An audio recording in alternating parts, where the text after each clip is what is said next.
유대인의 의사이자 심리학자였던 빅터 프랭클은 2차 세계대전 당시 나치의 수용소에서 겪었던 경험들을 죽음의 수용소라는 책에 담았습니다. 그는 책에서 인생은 시련의 연속이다 라고 말했습니다. 그가 겪었던 일들에 감히 비교할 수는 없겠지만 우리도 삶을 살아가다 보면 우리가 좋든지 싫든지 어떤 형태건 고난이 찾아올 때가 있습니다.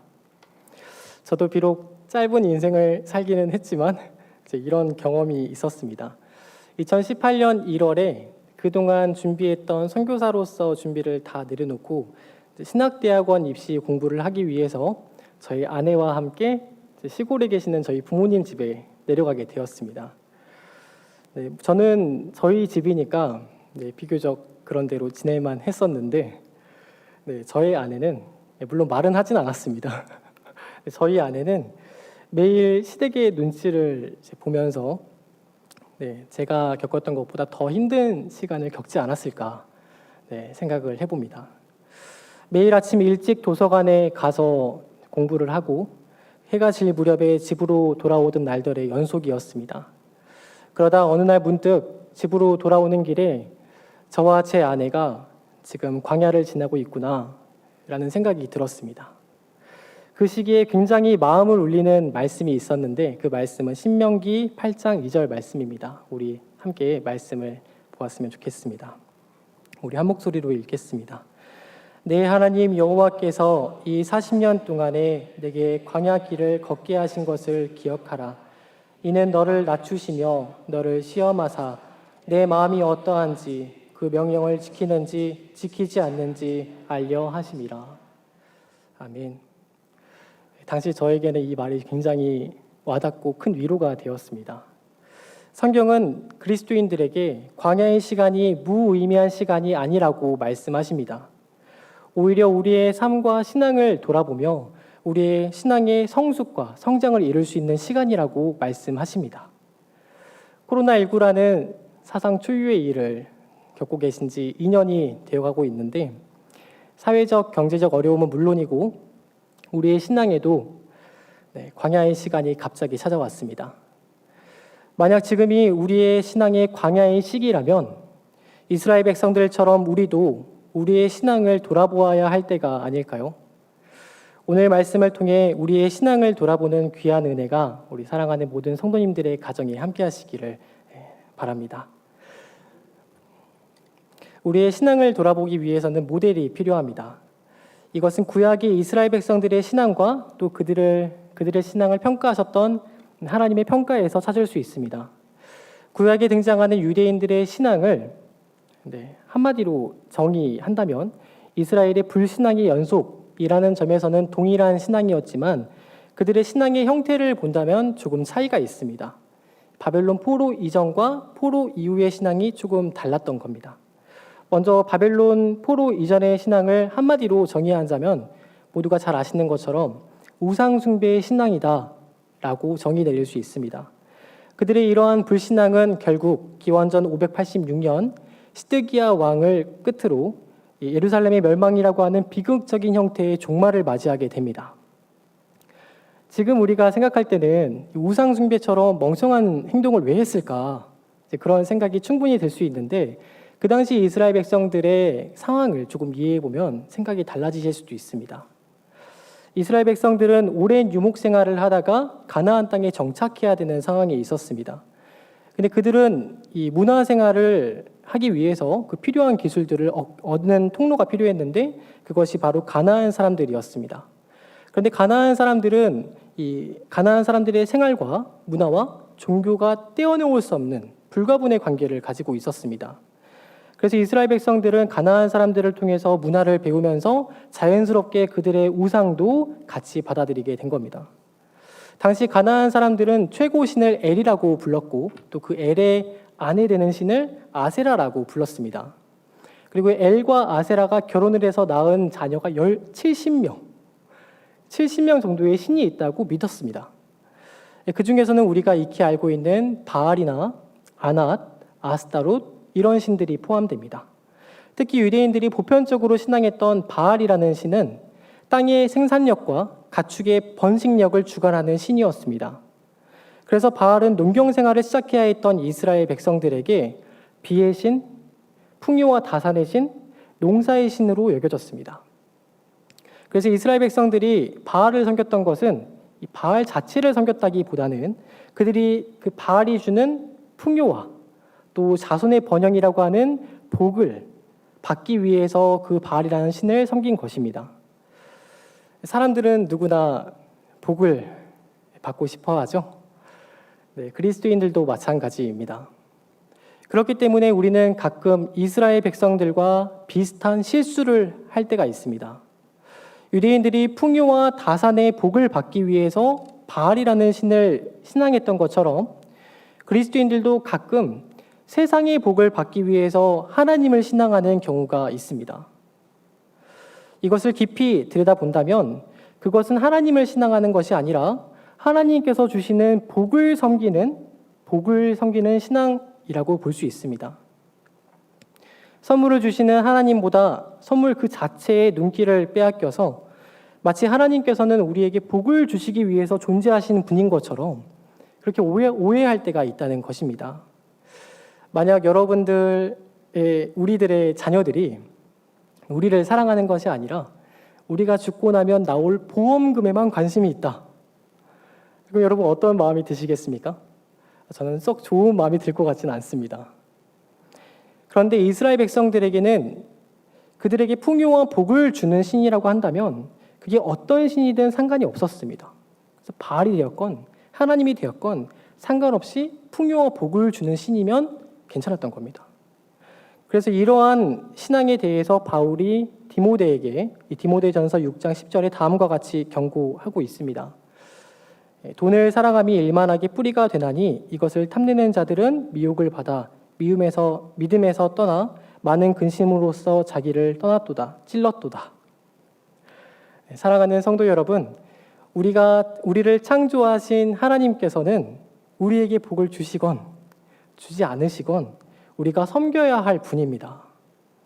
그분은 우리의 영원한 영적인 아버지가 되시며 참 신앙의 대상이 되시는 분이십니다.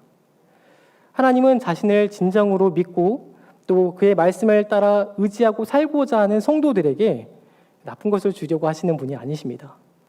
필요한 것을 다 채워주시기를 원하시는 분이십니다. 그렇기 때문에 우리는 하나님의 손에 들려있는 그 선물들에만 너무 집중하지 말고 하나님 그분 자체에 집중하는 참 신앙인의 삶을 살아야 할 것입니다. 바벨론 포로 이후의 두 번째 신앙을 보려고 하는데요. 이 바벨론 포로의 70년 기간 동안 이스라엘 백성들이 확실하게 배운 것이 있습니다. 그것은 무엇이냐면 이방에 있는 모든 우상들은 헛된 것이며 상천하지에 세상을 주관하시는 유일한 하나님은 여호와 하나님밖에 계시지 않다. 이 사실을 배우게 되었습니다. 그래서 이스라엘 백성들은 바벨론 포로 이후로는 더 이상 우상 숭배를 하지 않습니다. 하지만 이렇게 좋을 것만 같은 이스라엘 신앙이 에스라와 느헤미야의 성경 교육이라는 노력을 통해서 참 신앙인으로 살기로 다짐을 하고 나서 얼마 지나지 않아서 곧 느헤미야와 에스라가 죽고 이스라엘 백성들은 이제 말라기 시대를 맞이하게 됩니다. 말라기 시대에 나타난 유대인들의 신앙은 너무나도 참담해서 하나님조차도 400년 동안 대화를 하지 않으실 정도로 말씀을 읽게 만들 정도로 그런 신앙의 모습을 보였습니다. 이 시대 이스라엘 백성들의 신앙을 단적으로 보여주는 말씀이 있습니다. 우리 함께 말씀을 읽어볼까요? 말라기서 1장 13절 말씀입니다. 우리 한 목소리로 읽겠습니다. 만군의 여호와가 이르노라 너희가 또 말하기를 이 일이 얼마나 번거로운고 하며 코웃음치고 훔친 물건과 저는 것, 병든 것을 가져왔느니라. 너희가 이같이 봉헌물을 가져오니 내가 그것을 너희 손에서 받겠느냐? 이는 여호와의 말이니라. 아멘. 이스라엘 백성들은 하나님을 섬기는 일이 귀찮다고 생각했습니다. 제사를 지내는 시간을 지겹다고 생각했습니다. 하나님께 드리는 헌물을 의미가 없다라고 말을 했습니다. 자신의 신앙을 돌아보며 회개하며 기도하는 것이 아니라 이 정도면 됐지 무엇을 더 바라느냐고 하나님께 오히려 반문했습니다. 사랑하는 성도 여러분, 신앙생활을 귀찮아하면 안 됩니다. 왜 굳이 교회에 나와서 기도를 해야 하나요? 코로나 시기인데 굳이 9월 특별 새벽 집회를 해야 될 필요가 있나요? 이런 신앙생활을 귀찮아하는 신앙인들을 향해서 하나님께서는 말라기 1장 6절에서 다음과 같이 말씀하십니다. 우리 한 목소리로 읽겠습니다. 내 이름을 멸시하는 제사장들아, 나 만군의 여호와가 너희에게 이르기를 아들은 그 아버지를, 종은 그 주인을 공경하나니 내가 아버지일진데 나를 공경함이 어디 있느냐? 내가 주인일진데 나를 두려워함이 어디 있느냐 하나 너희는 이르기를 우리가 어떻게 주를 멸시하였나이까 하는도다. 아멘.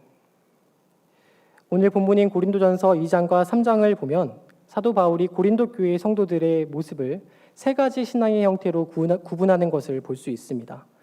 첫 번째는 육에 속한 사람이고, 두 번째는 육신에 속한 사람이며, 세 번째는 신령한 사람입니다.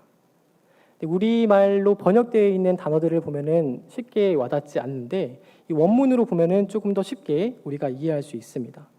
먼저 육에 속한 사람은 헬라어로 푸스키코스라고 말합니다.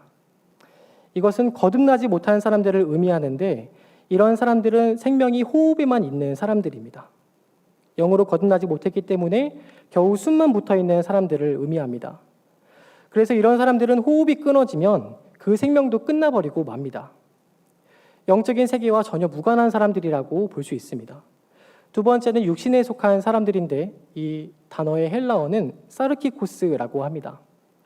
이것은 거듭나기는 했으나 아직 젖을 떼지 못한 어린아이와 같아서 젖을 먹여주지 않으면 살 수 없는 영적인 어린아이와 같은 신앙입니다. 그래서 누군가가 젖을 먹여주지 않는다면 곧이어 죽어버리고 마는 그런 신앙인을 뜻합니다.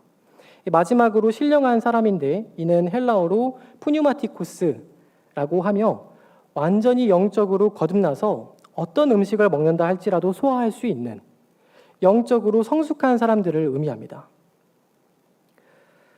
구약의 이스라엘 백성들은 거듭나지 못한 푸뉴마티코스의 신앙이었습니다. 그리고 바빌론 포로를 다녀오고 나서는 거듭나기는 했으나 사르키코스의 어린아이의 신앙을 벗어나지 못했습니다. 젖을 물려주던 에스라와 느헤미야가 세상을 떠나버리자 이내 젖이 떨어져서 죽어버리고 말았습니다. 코로나19의 영적 광야 2년 차에 접어드신 사랑하는 성도 여러분, 우리가 이 시간 자문해 보았으면 좋겠습니다. 우리는 어떤 신앙을 가져야 할까요? 네, 코로나로 이번 저희 초등부 여름 성경학교를 온라인으로 진행하게 되었습니다. 많은 분들이 도움을 굉장히 많이 주셨지만 특별히 저는 저희 선생님들의 헌신에 큰 감동을 받았습니다. 저희 초등부 선생님들께서는 일찍부터 나오셔서 드라이브 스루를 준비하시며 또 이 드라이브 스루에 참석하지 못한 아이들을 위해서 직접 그 집에 방문해서 아이들에게 선물을 전해주셨습니다. 그날 온도, 기온은 이번 여름 가장 더운 날 중에 하나로 기록되어 있습니다. 사실 함께하는 저도 굉장히 감동을 받으면서도 미안하고 감격스러운 마음이 있었는데 서 있기만 해도 푹푹 찌는 더운 날씨에도 아무런 대가를 바라지 않고 아이들을 섬기신 것입니다. 뿐만 아니라 저녁 늦게까지 저희가 온라인 예배가 계속됐는데 저희 초등부 선생님들 중에서 한 명도 빠짐없이 모두가 그 자리를 지키셨습니다. 그래서 저희 아이들을 위해 함께 기도하는 어떤 선생님은 그 더운 날씨에 밖에서 일을 하시고 시간에 맞추기 위해서 집에 빨리 가서 샤워하고 바로 나오시기도 하시고 어떤 선생님들은 퇴근 시간을 조금 앞당겨서 예배에 참석하시기도 하셨습니다. 초등부 아이들 역시 그런 선생님들의 기도 덕분에 30명이 넘는 아이들이 온라인에 접속해서 예배의 자리를 지키려고 노력했습니다. 사람들의 말에 의해서가 아니라 누군가의 강요에 의해서가 아니라 오직 하나님을 사랑하는 마음으로 섬기는 이런 신앙이 푸뉴마티코스의 신앙이지 않을까요? 저는 9월 1일부터 시작되는 9월 특별 새벽 집회가 이런 성회가 되었으면 좋겠습니다.